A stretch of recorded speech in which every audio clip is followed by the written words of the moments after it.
Welcome to Bloom Today. We have a breaking show for you. We'll be talking about leaving before the pain of abandonment. I had to make a decision, switch up the way I was living. I had to let go of yesterday, 'cause today I face tomorrow.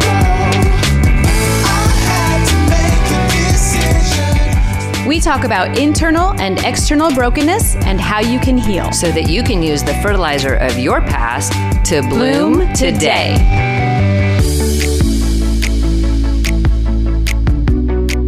Welcome, everybody. We are so excited to have you here while we talk about leaving before the pain of abandonment. Leaving, Just like running skedaddle. away. Running That's away. my running away.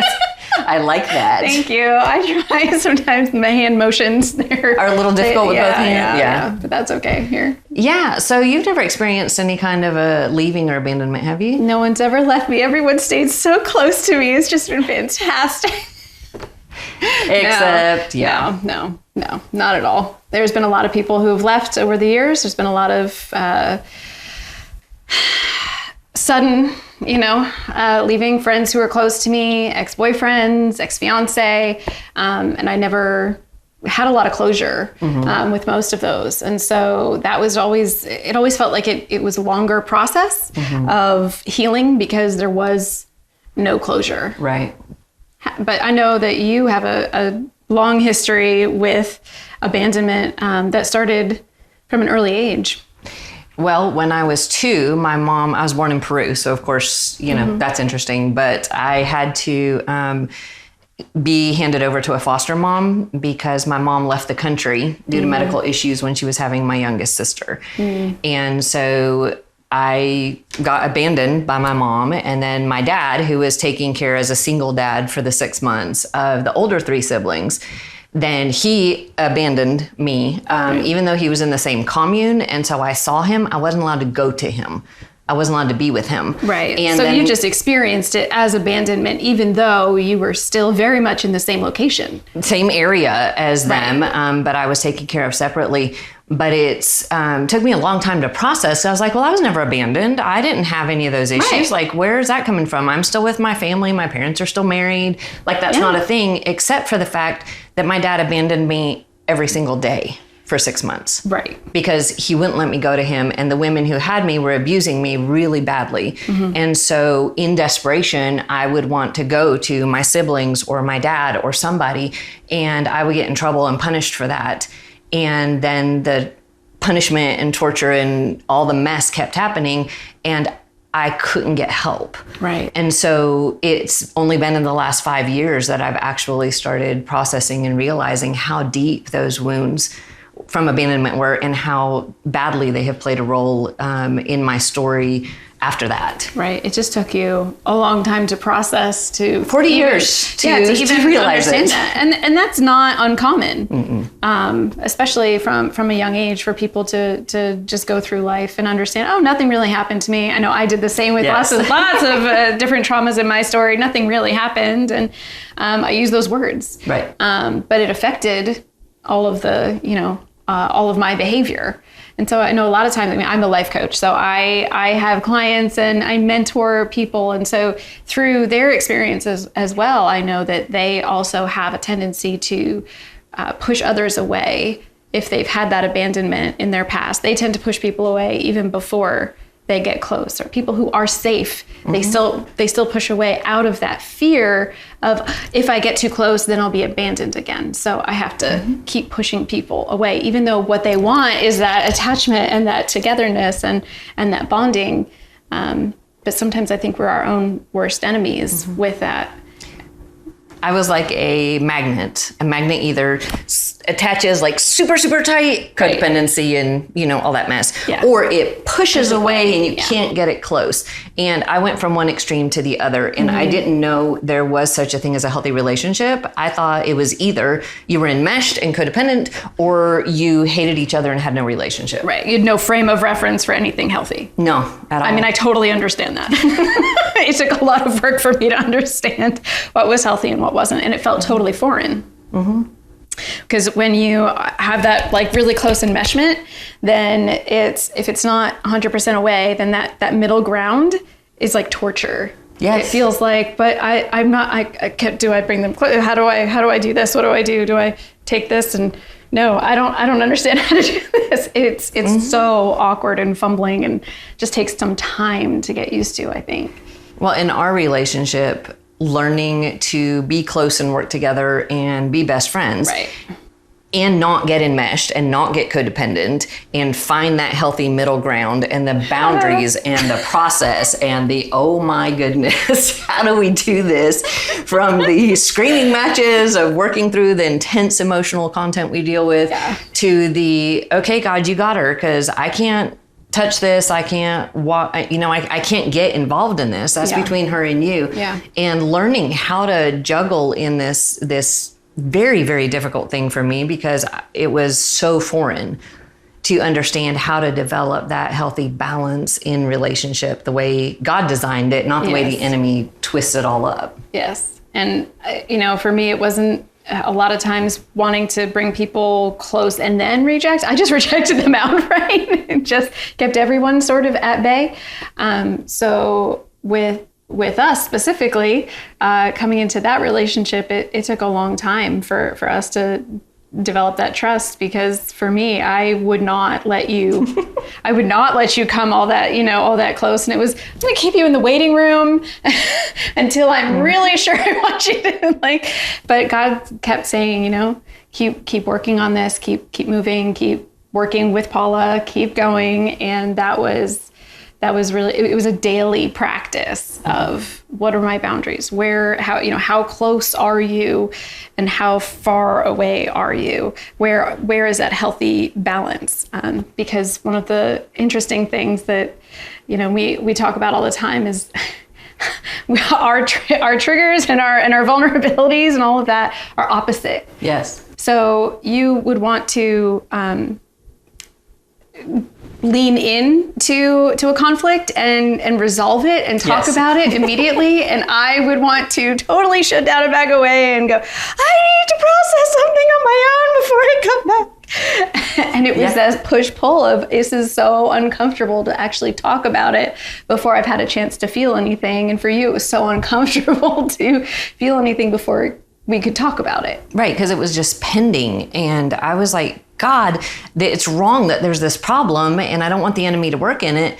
But at the same time, evidently talking to her and having a chance to work this through is going to be damaging to her. And I don't know. So can you fix it with her? And when I see her the next time, can you help us resolve this?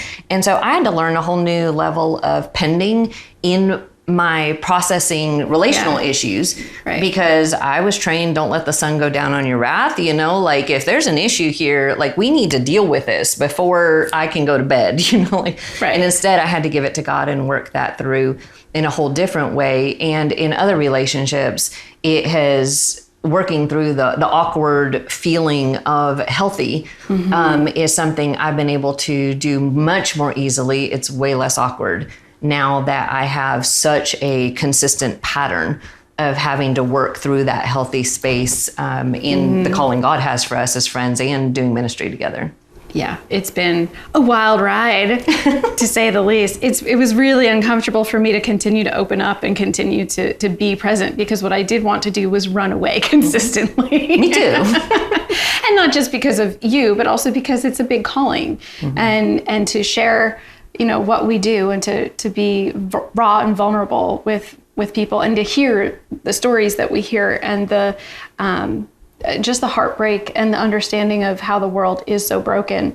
It's not just you that I wanted to run away from. It was also my own story, my own past, my own hurts, and the hurts of the world that I was hearing from everyone else piled on top of it, trying to process that in a healthy way. But I'm really glad I stuck it out and I didn't run away, and I didn't, come to a place where I abandoned you or hurt you again and reopened a wounding in that way. So I'm really thankful that the Holy Spirit is the one that gave me the energy, the courage this year, my word is courageous. So the courage to stick it out, to keep moving forward.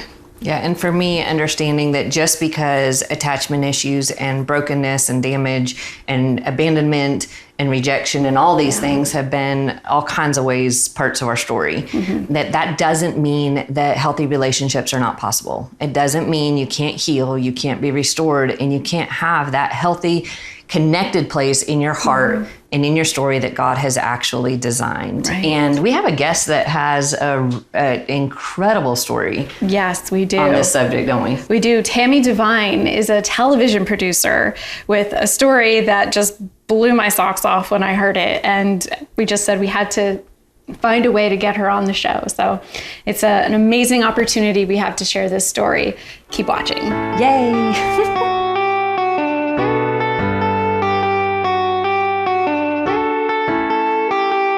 Tammy, thank you so much for joining us.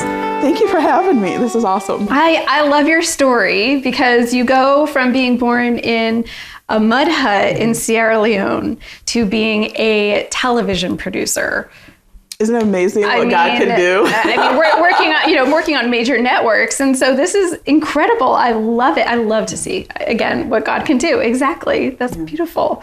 Can you share with us a little bit of your story? Absolutely. Born in a mud hut in Sierra Leone, West Africa. I always have to start off like that. Wait a second. That is the route to being a television producer. Oh, yeah. I was born in a hut in South America. Hut in South America to American television producer. Hut in Sierra Leone to American television producer. So y'all, that is the route. This is the secret. We should write a book. Clearly, I'm just talent here. Nothing else.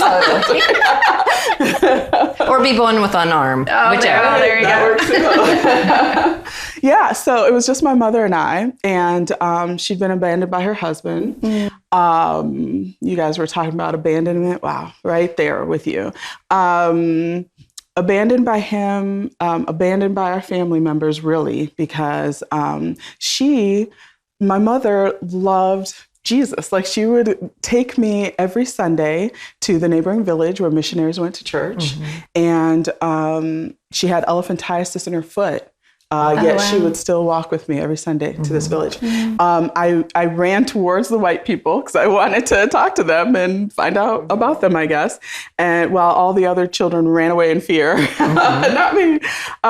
So we fell in love with the missionaries. They fell in love with us. My mother also had 4 other children besides me, but they all died. Infant mortality rate is just so high, right? There's not doctors and clinics on every corner. It's just heartbreaking. Yeah. And, and then she died when I was 6 years old.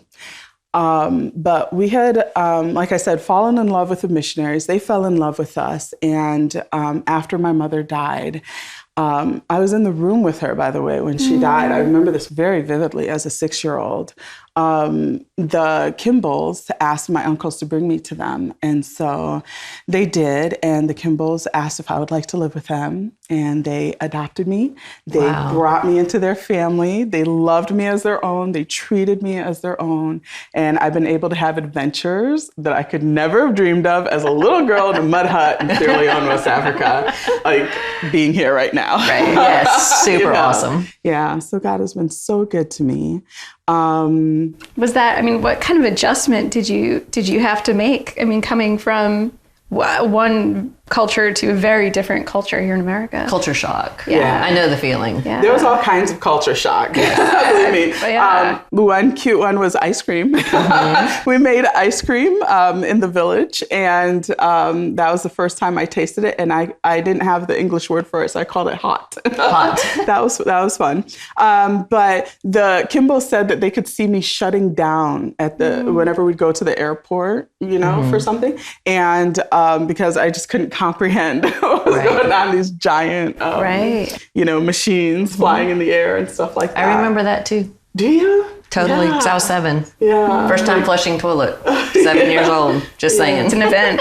Yeah. The traffic, shopping, being out like at a mall and everything is just overwhelming as a little girl, but after nearly 40 some years. I'm about as American as anybody else. You know, the Kimballs helped me get naturalized here. And God has just blessed me tremendously with my own little family, my husband, who is amazing, and our 2 boys. Yeah. So God heals and restores. Yes. But in your story, you talked about how there was a gap. Yeah. Even though you had the loving missionary adoptive parents, and even though you had all the benefits of America and all the stuff in that space, but that abandonment you had experienced set you up for some difficult choices and decisions and mess between then and God's healing. So tell us a little about that. Yeah. I mean, there's never any perfection, right? God still works with us, regardless of our mess. I'm so grateful and thankful for the missionary family, because they did provide stability and grounding for me. But I've been a wild child. I've been rebellious and independent to a fault, you know?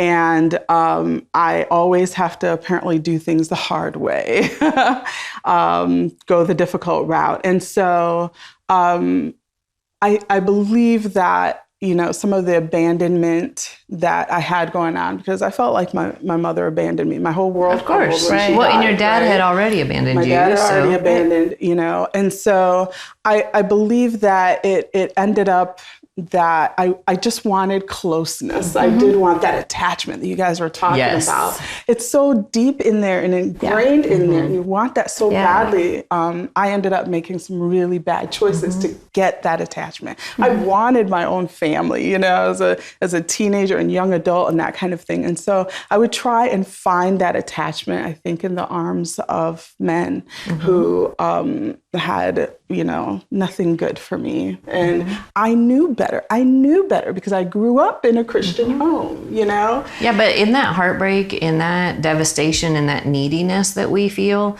the knowing better up here versus the hunger for acceptance and attachment and connection, a lot of people don't understand how strong and driving that force is.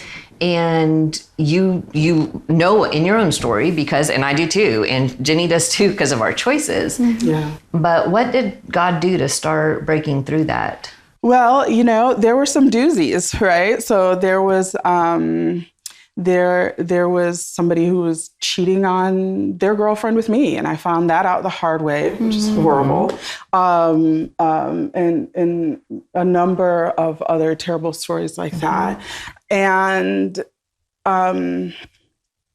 you know, God showed me that I really just had to rely on him, that he was the one that was always going to be there. He was never going to abandon me.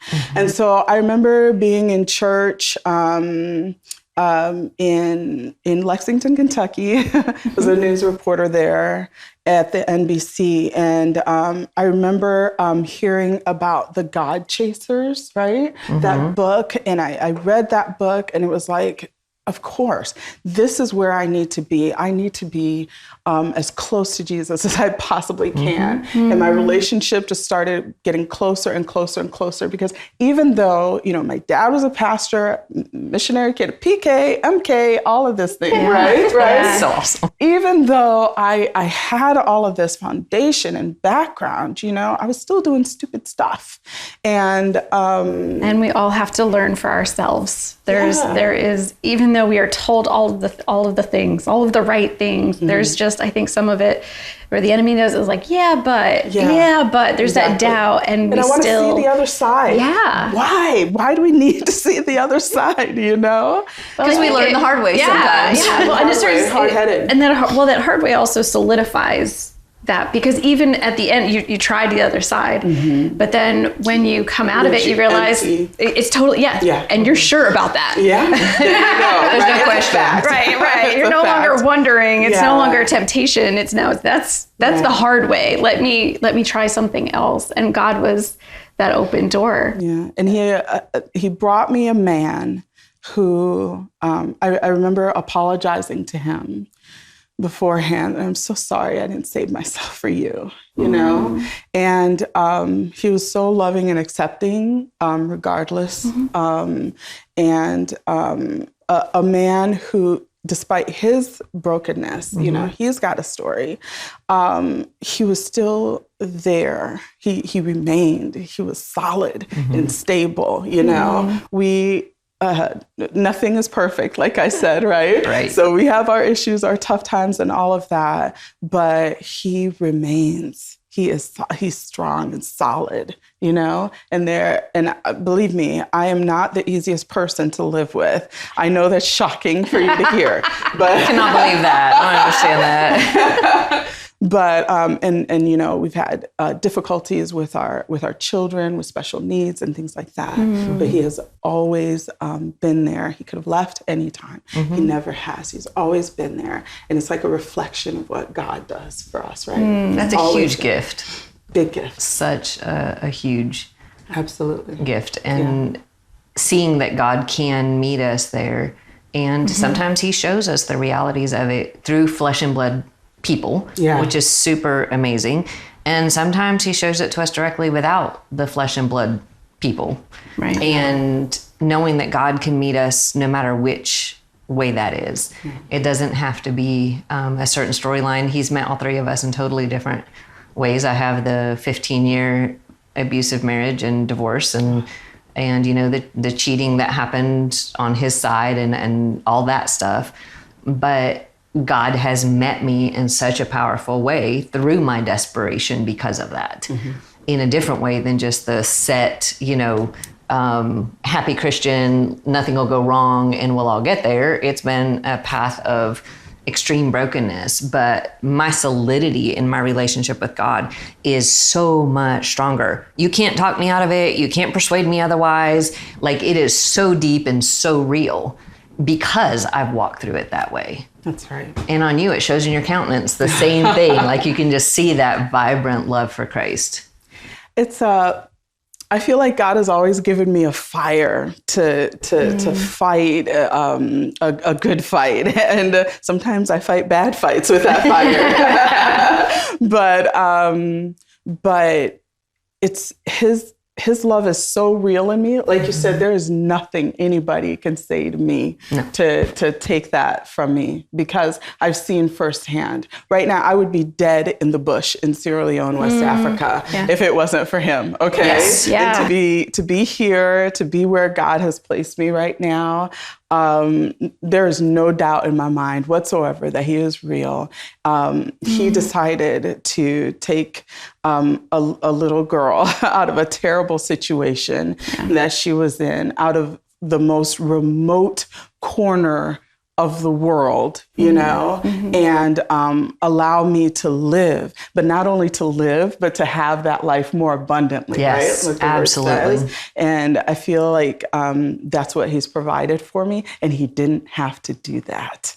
He didn't have to do it, and He chose to. He's real, and no one can Persuade shake you. me.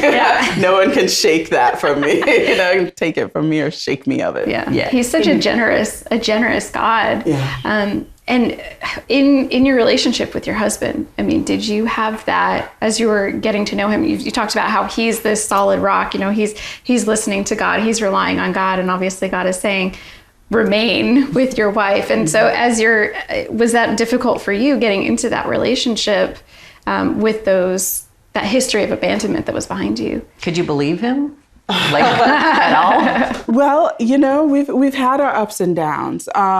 There have been times that the big D word has come up, you know, divorce. And I think we finally came to a place where we decided that if if we were going to remain together, if this was going to be what God had for us, then that just could not ever be an option. And we just needed to stop talking about it. It didn't need to come up ever again, you know. So we had some difficulties in there. And growing up, that was never an option for me, you know. And we talked about that before getting married, that I'm sorry, I don't believe in it. I don't want anything to do with it. But there have been times that I was like, Lord, I don't know if I can do this. Right? But ultimately, God showed me that we are stronger together and that we need to provide this solid home and foundation for our boys too, you know. The love is there between us, but we need to provide a solid rock for our boys to grow up off of too. Especially, you know, one of the things that really gets me is the brokenness of the Black family in America.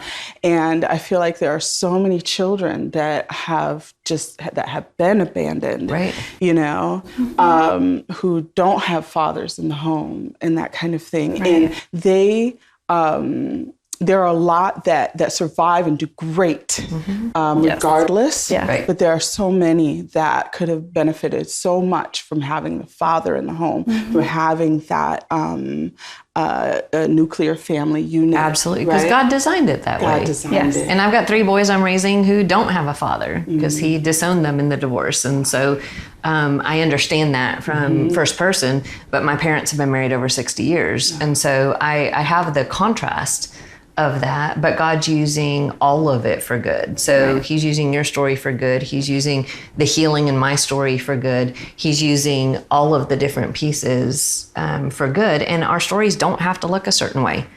They just have to look God's way. Like, it's messy, it's painful. You're saying in your marriage, well, yeah, it's not a real marriage if everyone's just fake and pretending all the time, right? And you're not the kind of person to come across as pretending much. Not too much. You know, and I'm like the Paula in our relationship, because I'm just like, why can't we talk about it right now? Come on, let's work it out. What's the matter, you know? And he's like you. And so, but what's been so cool is that we've kind of gotten to a place where he will be like, all right, I'm not going to turn around and walk away right now. As much as I want to do that, go ahead. You have something to say. Go ahead, say it, you know? And I've gotten to a place where I'm like, okay, you need a little time to process this and figure it out. All right, you know? So we're able to kind of have that middle ground there now, which has been very healing and helpful. Yeah, I'm so thrilled to see that healing in your story, and more than in the words, see it in your countenance, and you're so vibrantly alive and full of hope and joy, even in talking about the hard stuff. And it's all him. It is, and it's powerful. Yes. Thank you so much, Tammy, for coming on and sharing from a mud hut to television producer, wife, mother, success story. I'm just so thankful for the hope that your story can give to the world, and so thankful that God kept you alive, and the ability to continue to bring his hope forward. So thank you so much. Thank you. This has been awesome. I appreciate it. And they may be watching this in Sierra Leone, so this will be a whole different thing. I hope it makes a difference in someone's life, even if they're in a mud hut right now. Absolutely. Thank you for using the fertilizer of your past to bloom today.